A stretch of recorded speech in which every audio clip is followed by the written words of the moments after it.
is a symbol called the fasci, or the fasces. On the back of it, on the back of an American dime, you will see a bundle of sticks tied together, and it has an axe head with it. That is called a fasci, and this is an ancient Etruscan symbol that was adopted by the Roman Empire to symbolize Rome's power. It's an old ancient Etruscan symbol, but it's very important to the Roman Empire. Rome said, ancient Rome's philosophy was, if it's just one stick, you can beat somebody with a stick, but it's not going to hurt them really. But if you got 2 or 3 sticks, now it's going to be a little bit heavier deal. But if you get 5 or 6 sticks and tie them together as one, now you've got serious strength. Now when you beat somebody with 6 or 8 sticks tied together, that's serious.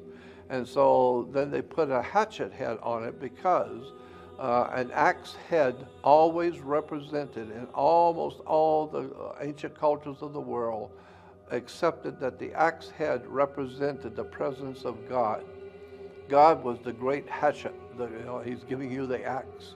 And so the hatchet head represented God, and the bundle of sticks represented a coalition of troops. So when Rome would go into to another country to overtake it, they would take troops from this group and troops from that group and put them all together. Now you've got a strong force. It's not just Romans. It's all kinds of other countries are with you. And so that's what we hear today when we hear the presidents talking about during the Middle East. They have a coalition of countries, not just America. We have other countries with us. It's a coalition. Coalition is another name for fasci, which is a symbol for world fascism, when you can get all the countries together and have them all doing the same thing, all of the countries marching to the same tune. Now you've got a strong military force. The fasci was usually carried officially behind Caesar. He would be in the front of the parade or whatever, and there would be what is called lectors behind him, and they would be holding the fasci, symbolizing Caesar's power over life and death. He is the man. He's the boss. And so the lectors will be standing on both sides of Caesar on the altars when Caesar was speaking, holding those fasci, so that the Roman people know he has the right to life and death.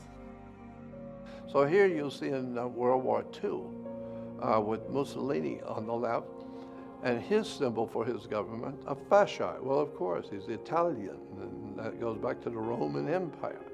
And so here we have a Nazi, as you'll see, the swastika and the Nazi eagle, like the American bald eagle. But you'll see the 2 fasces on each side of the swastika. This is because Germany was in league with Italy during the Second World War. Mussolini had in mind to do the same thing Adolf Hitler wanted to do, was to create a new world order. And so Mussolini saw that new world order as being Catholic, as to be Roman, while Germany saw it to be German and not Italian. But the two together, I suppose they figured they'll work that out once they take over the world. Well, Mussolini actually, according to history books, actually thought of himself as Caesar.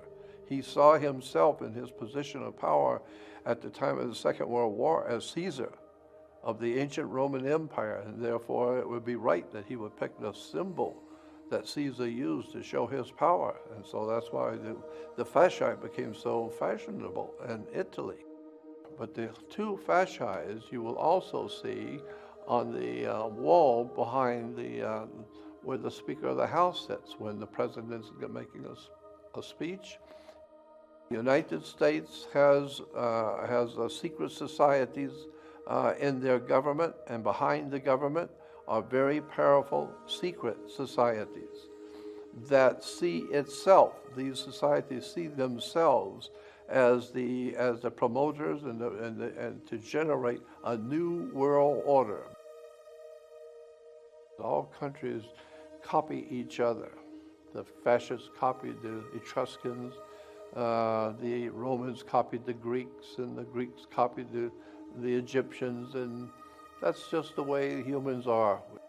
As much as we change, the more we stay the same. We're all still adopting the same symbols that we adopted under the Egyptian Empire. We're still using those symbols today, pyramids. And let's talk about the pyramid. And we all recognize